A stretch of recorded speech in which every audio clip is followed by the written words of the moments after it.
This is Pet Life Radio. Let's talk pets.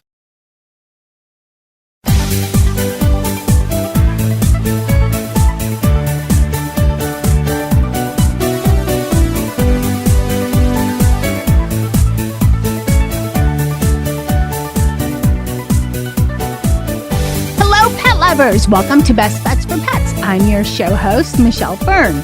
We're going to talk about a book today, but this is not like any other book. On Best Bets, I've had a lot of different kinds of books. This is probably one of the most interesting books I've read that deals with, part of the book's title is The New Science of Raising a Great Dog, but it's so interesting. It's science, a lot of science, but very interesting. So stay tuned. We're going to talk to one of the co-authors all about the book and what the great work that they're doing in raising puppies. Stay tuned. We'll be right back. Hey, Michelle Fern here, and you know saving cats is near and dear to my heart. Did you know that there is an estimated 70 to 100 million free-roaming cats in the United States? And without spay-neuter, that number will keep growing. Not only does spay-neuter mainly reduce the community cat population, but it also keeps cats healthier. Scooter, the neutered cat, is on a mission to give cats an extra life by making it hip to be snipped. Visit his website, givethem10.org, to help pioneer a better world for cats. That's givethem10, spelled out, TEN.org. Let's Talk Pets on PetLifeRadio.com.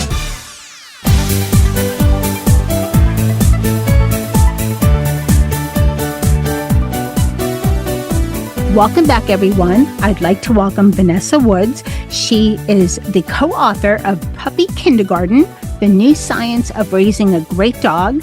She is a research scientist at Duke University. Welcome, Vanessa. Thank you so much for having me on the show, Michelle. It's great to talk to you. I'm so happy to have you on. This book was fascinating, and I've had a lot of books on Best Bets since, oh my gosh, doing it almost 14 years. You know, you're a scientist. There's a lot of research and science in this book, but it's very interesting, and it's amazing what you uncover in this book. I'm getting ahead of myself. Can you tell us a little bit of background on yourself? Sure. So I help run the Duke Puppy Kindergarten. And so we are a project that is trying to help graduate more service dogs. But along the way, we realized that, you know, service dogs have a lot of qualities that people are looking for in their pets, in their pet dogs. Because I think, you know, we've reached this real cultural shift in our society where dogs have, and cats and other pets have transitioned from being, having specific jobs to now being part of the family. And, that comes with wonderful benefits, but also a lot of challenges. So, we just kind of like wrote this book to help people kind of with what we've learned. What is the Duke Canine Cognition Center? So the Duke Canine Cognition Center is part of Duke University, and we study canine cognition there. So we study how dogs think and how they see the world and how they solve problems, and how this helps us help dogs in real life. I read your entire book. I have to say, I'm a voracious reader, but I saw the cover and I thought, oh, another science book. This is going to be. And as I started reading it, I thought, oh my gosh, this is pretty fascinating.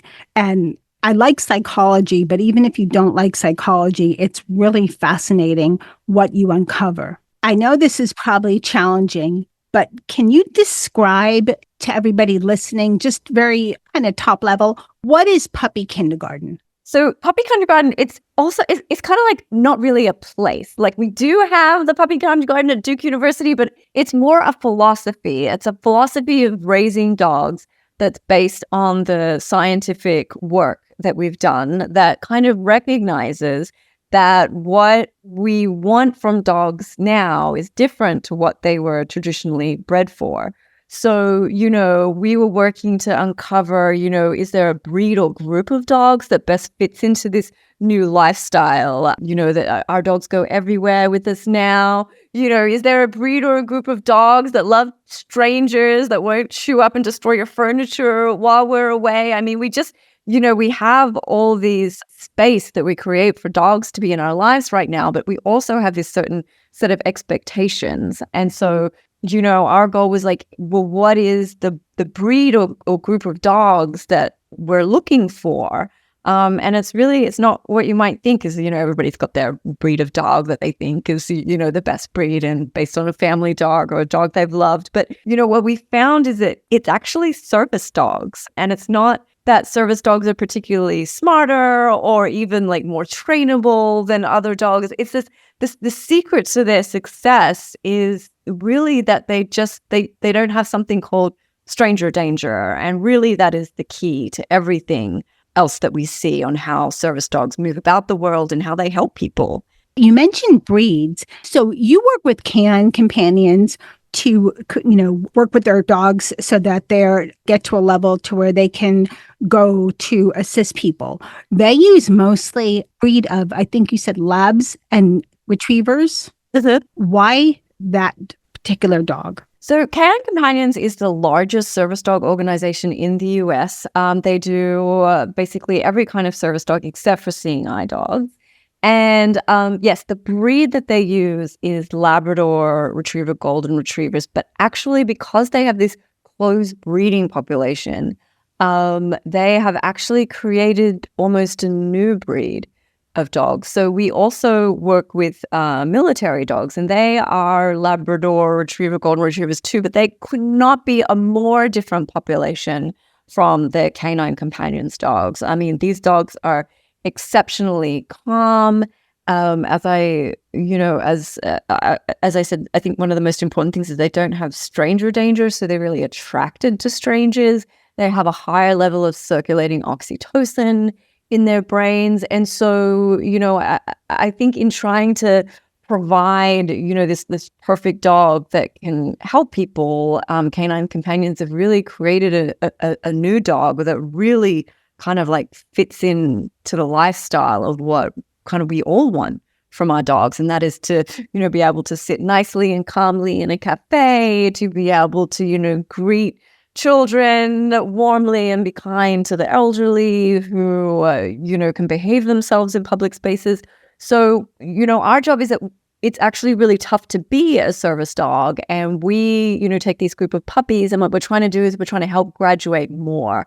So we sort of like test them every 2 weeks on this set of cognitive games to see if we can kind of help predict what it is about a puppy that allows them to be these great dogs. So in reading your book, so every semester you have new puppies coming in. And I know you wrote the book during the pandemic and even still had a puppy class, a very small puppy class at your home, which must have been a challenge. I can only imagine. So you have a puppy class and you also utilize undergraduates, volunteers to help, and you're studying the cognition of the puppies to determine their placement. That's a very vague assumption. Yeah, no, that's about right. So all these sort of service dogs and working dogs, they all kind of have the same problem. It's that, training is a really big part of it, but it's not enough. And so, only half the dogs really make it. And, there are millions of people in the US who could be one of these service dogs. And so what we're trying to do is we're trying to kind of like look at the cognitive skills that predict success in service dogs and see if we can sort of, instead of waiting for 2 years to see which puppy is going to make it, we want to kind of like look at a puppy and look at their cognitive profile when they're really young, like 10 to 12 weeks old, and see if we can make predictions about who is most likely to get. In reading your book, what came to mind is, if you think about, if for those listening and for anyone that's ever taught anyone, whether you're managing and training people or whether you've taught in a classroom, you have people that will do better, in understanding certain things than others. So essentially, that's what you're doing with the puppies through different games. That's exactly right. And one of the big lessons that we've learned in puppy kindergarten is that every puppy is an individual. And, and this is like funny for us because we're used to studying dogs as a population, like what can dogs do and not good do. But like the real lesson, and we've had 101 puppies through the kindergarten that we've tested longitudinally. And what we've learned is that every single one is an individual. They have, different cognitive profiles. We have puppy geniuses, and then we have puppies who like couldn't pass the test that pigeons can pass, and everything in between. And I think that that's what dog owners already know, is that, every dog is unique. And what makes them unique is basically their cognition and their temperament, which together kind of like forms their personality. And what we're trying to do is we're like, well, what is this cognitive profile that allows a puppy to then grow into this amazing dog that eventually ends up helping someone with a disability or with like veterans with PTSD. And, along the way, we realized that, okay, every dog doesn't need to be a service dog, but there is something about service dogs that make them just great dogs. And so what we're trying to do with the puppy kindergarten is to kind of like share the lessons we've learned from, raising and testing all like just dozens of puppies, what people can do to kind of like help them. We did really the first large scale study of comparing different ways of raising them to see, who would be more successful. We have kind of like tested them longitudinally so we can see when different cognitive skills emerge, because, the puppy brain is not like a light bulb. They just don't kind of like wake up in the morning and everything's there. It's like different areas of intelligence come on at different times, and then they learn to master these intelligences at different times. So it was just like a super fun years-long journey into the puppy mind. And what an interesting mind it is. You also have something called, or you have a site called Dognition. What is that? So Dognition is like a citizen science platform where people can go and they can test their dogs and they can compare their dogs compared to other dogs. And so basically what they do is they sign up and they play the same kind of games that we do at the puppy kindergarten, but they play with their own dogs at home. And at the end, they can see where their dogs compare to other dogs in these different cognitive dimensions that we found are really important to success later on in service dogs. So things like, how they read your body language, how much eye contact they make. Eye contact is like a really important one, actually. And we've had just tens of thousands of dogs participate. And the really exciting thing is that we've been able to make discoveries about groups of dogs that we hadn't really been able to do before, just because of the large scale data that's been collected. Okay. And in your book, you kind of answered this, but I still want to ask this because I think there might be more to it. You said that puppy kindergarten isn't really a place, it's a philosophy. Yeah, that's right. And I think, what we were trying to say by that is that everybody can, everyone can have a puppy kindergarten. And the philosophy of the puppy kindergarten is that, recognizing this cultural shift that is happening with our dogs right now, which is really kind of like following the cultural shift that has happened with our kids. Like it used to be, kids and dogs, they would just like roam the neighborhood, they would run around, and even, in my childhood, and I'm sure your childhood too, is that dogs they were free range. And they had a lot of they had a lot of jobs. Like they had jobs that they were supposed to do. We wanted our dogs to guard our properties, our families, our resources, our livestock.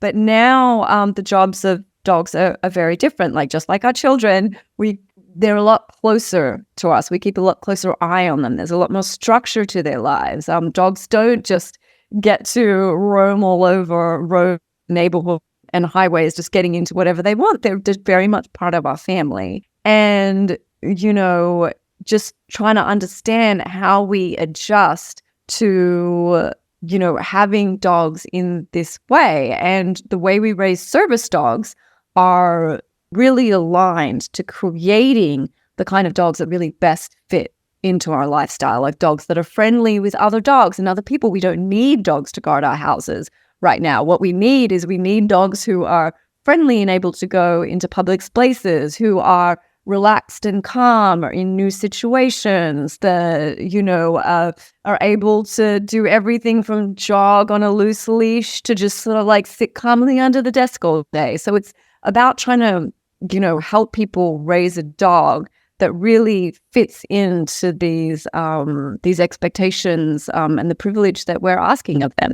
That is so true, because I think back of the dog we had when I was a child was kind of, and this was true of a lot of families back then, the dog was the watchdog. It wasn't the family pet. Now, I mean, if that dog was the dog I had as a child was the family dog, watchdog, would not be in my bed or, had a special place in the house. That's all, the only place he was in. I think back to that now and I cringe, because the dogs I've had since then, they're my kids, my fur babies. But we're going to take a short break and we're going to be right back. Take a bite out of your competition. Advertise your business with an ad in Pet Life Radio podcasts and radio shows. There is no other pet-related media that is as large and reaches more pet parents and pet lovers than Pet Life Radio. With over 7 million monthly listeners, Pet Life Radio podcasts are available on all major podcast platforms. And our live radio stream goes out to over 250 million subscribers on iHeartRadio, Odyssey, TuneIn, and other streaming apps. For more information on how you can advertise on the #1 pet podcast and radio network, visit PetLifeRadio.com/advertise today. Let's talk pets. Let's talk pets On Pet Life Radio. Pet Life Radio. PetLifeRadio.com.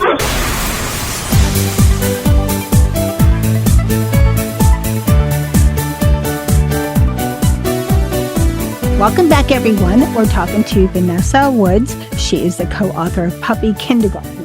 And so we're talking about how dogs have changed over the years and how we're pet parents now, where our dogs are our kids. We make them food. We've come a long way since that dogs were, I think about 1950s, dogs became less working dogs and became more in the home, but they were still given working jobs like watchdog or something of that nature. Yeah, that's exactly right. So it's like if your like our dog was just kind of like ran around the neighborhood, sometimes had fleas, used to chase bikes and cars and everything, and that used to not be a problem. If they kind of like ate something bad and then were throwing up for days, it wasn't a big deal. But now we need dogs to, they're just in the home much more often. They're not really let out of our sight. They're not allowed to roam around. They're like, they need to be kept on leash. And so as that, you can't have everything at the same time. Like you can't have a dog who guards the house, but is also really welcoming to strangers, to strange people, and to children. There's issues with dog aggression and dog separation anxiety and dog behavior. And I think that, all these problems that we really saw exacerbated by the pandemic as kind of like this sort of like this awakening moment where we have to understand the cultural shift that is happening, is that dogs are following the trajectory of our children. And then, and I guess kind of like leveling the playing field to make it fair for them. And that means that, you can't expect everything all at the same time of your dog. Like you can't have a dog that's an alarm system, who guards things, who, guards resources and protects your family, but then also have a dog that you just take to a cafe and then just kind of like expect to sit there while people come up to them and pet them and are friendly. So it really is this, just this realizing that our expectations of dogs have changed, and then, making it easy for them to be these new family members that we're asking of them. I couldn't agree more. Well said. And it's so true. I mean, thank goodness now we have better technology that for watching our homes, and our dogs don't have to do that job in most cases. They can be the wonderful dogs they are. Okay, what's important for the pet parents to understand about their dogs with regards to cognition? Oh, there's so many things, so many fun things. I think that to understand that different skills come online at different times. And so the expectations that we have of our puppies kind of can really be informed by this. So for instance, like the puppies we've tested, like when they arrive at like 8 weeks old, just in general, they just have terrible memories. So they can't remember something that they saw 20 seconds ago.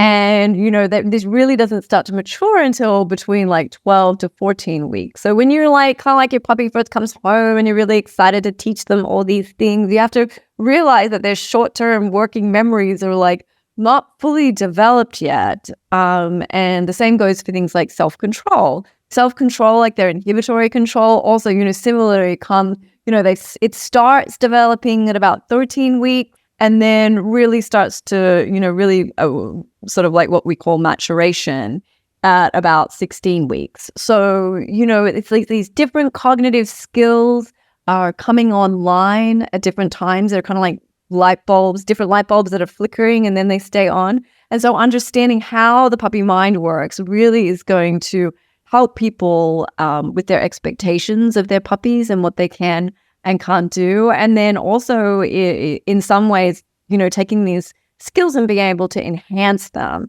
Like for instance, the puppies that we've had in the puppy kindergarten, one thing we've found that we can really adjust is the amount of eye contact they make. So eye contact is a really important bonding mechanism. It's actually an important bonding mechanism between like parents and their babies, and dogs seem to have like really hijacked this bonding pathway, which I think is really funny. And so dogs now, sometimes, parents will see their dog like just staring at them for no reason. And the reason why they're doing this is because it raises their oxytocin, which then raises your oxytocin, and it creates this kind of like bonding loop that we see. And this has been really important for things like owner satisfaction with their dogs. Owners who have dogs who make more eye contact report having just like a stronger bond and higher pet satisfaction is really important from adoption from shelters, that dogs who make more eye contact are adopted more quickly. And so what we found is with puppies, just by playing this like funny little game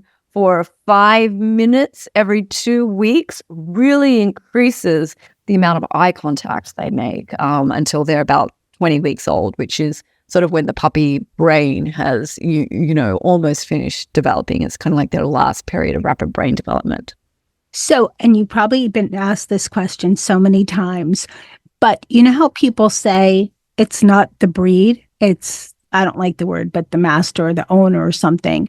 That seems to be pretty true. What do you mean? What do you mean by that? Well, there's stereotypes on breeds. We're stepping away from talking about the, cognition. It seems to be more so you can't stereotype a breed, It's more how the puppy than the dog is raised. Absolutely. An extent. I mean, there's extremes, of course, but to an extent. Yes. So we have actually, and so, using the Dognition data, the citizen science data, we did not find any evidence that the breeds that are famous for being smart are cognitively different from other dog breeds. In fact, when we ranked the dog breeds on the different cognitive tests, we had like different breeds that came out on top depending on the test. So it's kind of like, people have different intelligences. Like some people are really good at reading, some people are really good at math. Well, there are different breeds that are perform better on these cognitive tests, and they're not the breeds that everybody kind of like thinks of as being the smart breed. So, for example,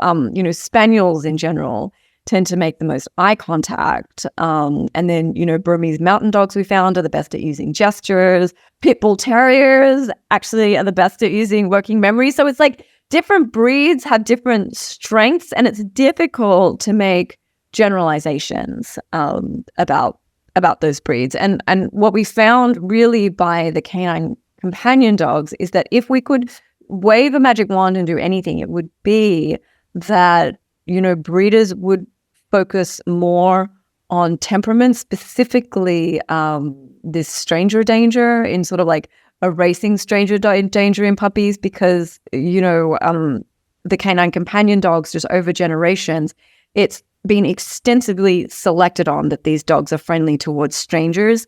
And that sort of small step has made these knock-on differences possible all other realms, because a dog who is attracted to strangers can sit quietly in a cafe. They can go and visit hospitals. They can sit quietly in dentist office.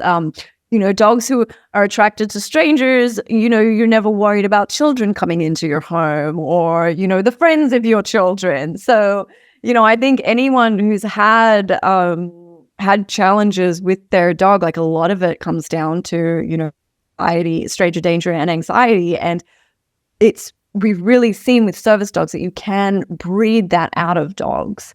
So, I would say that would be the number one thing we could recommend, is that kind of like just shift the focus on dog breeds from what they look like to their temperament and behavior. And interestingly, this is when stranger danger is a good thing. It's more about socializing your dog. Yes. So for a companion dog. So you have puppies that you're working with, and then they graduate and you have new puppies the next semester. What is that like? I would find it traumatic. Oh, for them to graduate, it is wonderful and crazy all at the same time. No, the Duke Puppy Kindergarten so we started the Duke Puppy Kindergarten because we wanted the impact that we would have on the puppies. So we had these two separate groups that we raised completely different ways. So we enrolled 101 puppies, and half of them we raised on Duke's campus with this flooding of socialization, like we call it, like the love flooding condition. Like, they saw hundreds of people. They were raised by different people, and we sort of like created this kind of like puppy Disney World, where they would just receive so much love and affection and socialization in this really critical development window. And then we compared them with, other puppies who were the control population that were raised, similar to the way that you would raise them in the family home. And that was the kind of like the idea of the experiment that we started. But what we found was the impact of these puppies on the community has just been amazing. Like, we have 100 undergraduates every semester, and I'm not sure if you know, but there's this kind of like this mental health crisis on college campuses right now. The puppies have been so, like, it was just mind blowing what a difference they made. And, we didn't expect it, and we didn't really understand it on some level, but it's every semester of puppies that comes in, the students find it so rewarding when they graduate, because they know they're going on to help other people, and continue on their journey. And then it's super wonderful because then it's next semester, there's like, a whole new bunch of puppies and a new group and a new class that they have to raise and love and train and test the same way. So yes, graduation is always bittersweet, but in just like a month or two, there'll be a whole new class you have to take care of. So you're too busy to be sad. So that's it. Okay. Because I would think, I've never fostered. I've always adopted. And right now I have 3 cats that would not be very kind to fostering a dog. So I can't, but although I wish I could. But I would think being around all these puppies, and then they're going on to do great things. I guess you don't have time to miss them, because then there comes new puppies. I love how you code them and give them names, and they all look the same in some classes because they're either blonde, like chocolate, black, or blonde, right? Yeah, just black, or we just have the black and yellow. Black and yellow ones and labs. And it's, Michelle, it's just like kindergarten. It's just like, they graduate, you wish them the best, and then, you don't even have time to think. And the new puppies are here. And so, you have to just start it all over again. But it is a joy. It is an absolute joy. And, when one of them matches and they are successful in their training, like, even though it's like 18 months, 2 years down the line, like, everybody is so happy, and we all watch their graduation and we all cry, and we're part of their lives for such a short time, really that 8 to 20 weeks old, but they're just kind of with us forever. I remember every single puppy that's been through the kindergarten. So yeah, I guess it is. Yeah, it's just you're like a kindergarten teacher. Yeah.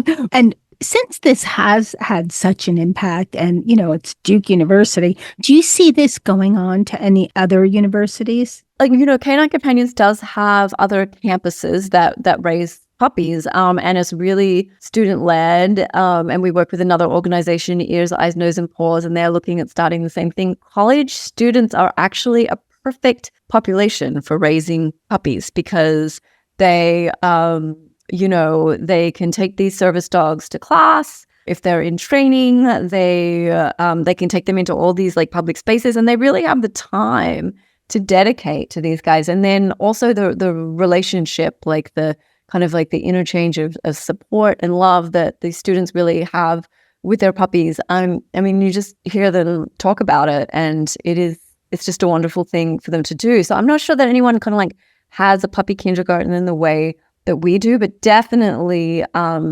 college kids are becoming an important part of this kind of like early puppy training and puppy raising.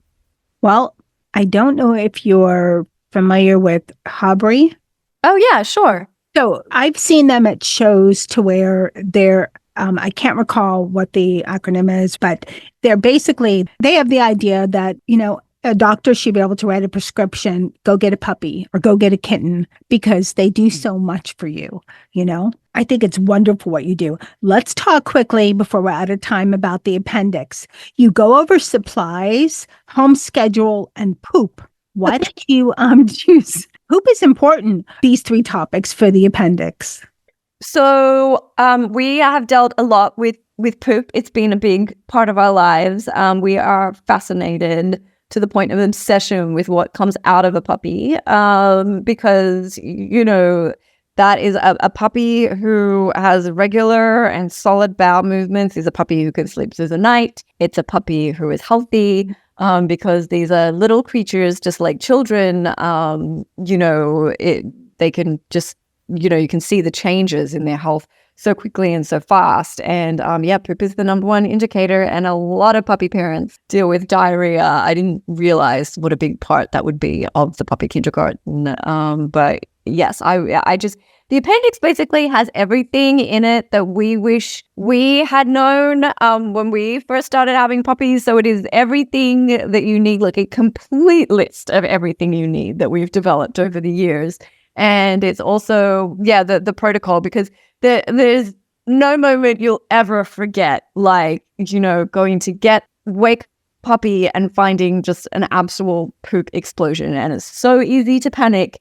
And it's been something that, we've had to tell the dorm raisers, our students who like take the puppies into the dorm every night. And so we just thought that it would be useful for puppy parents at home too. Oh, I agree. And I like the schedule too, because a lot of people think, I want a dog. I can't wait to get a dog. And they don't realize that there's a lot of time involved. And if you don't have the time, you have to have caretakers come in and take care of your dog, because when they're that little, they can't be left alone, 8, 9, 10 hours. Yeah, that's right. And, we just had a lot of people asking us like, well, what schedule are the puppies on? And I think this really comes into, how puppies are so much like children now. I mean, when I was raised as a baby, I think I was literally just thrown in a playpen for like hours at a time and watching like the Wheel of Fortune. But now it's like, it's really like it's kind of like babies. They have a very strict schedule. They have, several nap times a day. You have to make sure that that they have times when they're together, but then also times where they're alone. And the schedule is really just like a kindergarten. It's like, this is when they eat, and they have to go have a walk, and then they have recess where they play, but then these are when they learn their lessons, like all their manners, and then they get lunch, but then you need to take them for another walk. And so, we were just giving out this schedule so often, to everyone asking us what to do with their puppies, that we just kind of like decided that was important to include. I think it's great to include that. So what would you tell everybody listening if they're thinking, oh, another puppy book? Okay, why should people buy your book? What is different about Puppy Kindergarten? So this book has like all the science. Like, this is the first large-scale study about raising puppies, I think, since, the 1950s, 1960s, just to have, and it's definitely the first study of its kind to have, over 100 puppies tested longitudinally from this period of 8 weeks to 20 weeks. It is an NIH-funded study. So, it's the National Institute of Health. We were published on our research. So it's really rigorous science. It's a really, we tried to make it a really fun book. We have a lot of puppy pictures in there, but it is serious science. And, the goal of our whole project is to solve this really critical problem that a lot of service working dog organizations have is that they just don't have enough dogs. And so we really had to, scientifically quantify, well, what is it that makes a great dog? And, what are the cognitive abilities that allow dogs to become great dogs? Because, a lot of the time, like the focus is on training. Like a lot of puppy books, it's like, oh, well, this is how you train them and this is what you do. And then training is really important, don't get me wrong, but it is not enough. So, we're in an evolutionary anthropology department and we understand the evolutionary history of dogs. And the fact is that dogs have not been bred for what we are requiring them to do today. And that's to live as family members and to live as part of our families. And service dogs are a century ahead of the curve. I mean, service dogs have always had to behave like family members. They've always had to be able to go calmly and, calmly without anxiety or nervousness in public spaces. They've always had to be able to be left alone without separation anxiety. They've always had to be friendly towards children, kind to the elderly, to be, not just well-trained, but well-behaved. And those are, they overlap, but they're two different things. So this book is about, acknowledging this cultural shift that's happened in what we expect of our dogs and really trying to give puppies a head start to be these great dogs. And, everyone who's had a great dog knows, what a great dog is. And this is kind of like, this book is trying to quantify it in a scientific way. I think you did an excellent job of reaching your goal. It is very scientific, but it's not a dry science book, which I've read some of those. It's interesting. It's really good and it's engaging, which is important. Well, that's thanks to the puppies. They were engaging material. Yeah, but you wrote it. So, I mean, some books that are out there are so what I call, it's not even a right word, but sciencey. They're very dry. There's a lot of formulations and things like that. And yes, for those that have the science mind and have done many experiments and all of that, that's of interest to them. But that's a small population of pet parents. So you did a great job. Vanessa, where can people buy your book? It is at all independent bookstores. I love supporting independent bookstores. It is also at Barnes & Nobles and on Amazon. So yes, people should be able to find it very easily. Wonderful job. Thank you so much, Michelle. I hope all of you enjoyed this show. This is a phenomenal book. It's called Puppy Kindergarten, The New Science of Raising a Great Dog. I encourage you to get it if you're thinking about getting a puppy, you have a puppy, want to understand more about puppies or your dog. It's a wonderful book, and you can go to the episode page for this show, and there'll be more information and a link to where you can find out more about Puppy Kindergarten. I want to thank, my previous puppies, because Mr. Z is in puppy heaven, but my cats taught me a lot, even though they're not puppies. So thank you, Charlotte, Dennis, and Molly. And of course, thanks to my guest, Vanessa Woods, for coming on the show. Thanks to everybody listening. I appreciate you so much. And of course, a huge thank you to my producer, Mark Winter. Without his magic, this show would not be as good as it is. He does wonders. And remember, you never know what we're going to have next on Best Bets for Pets. Let's Talk Pets, every week on demand, only on PetLifeRadio.com.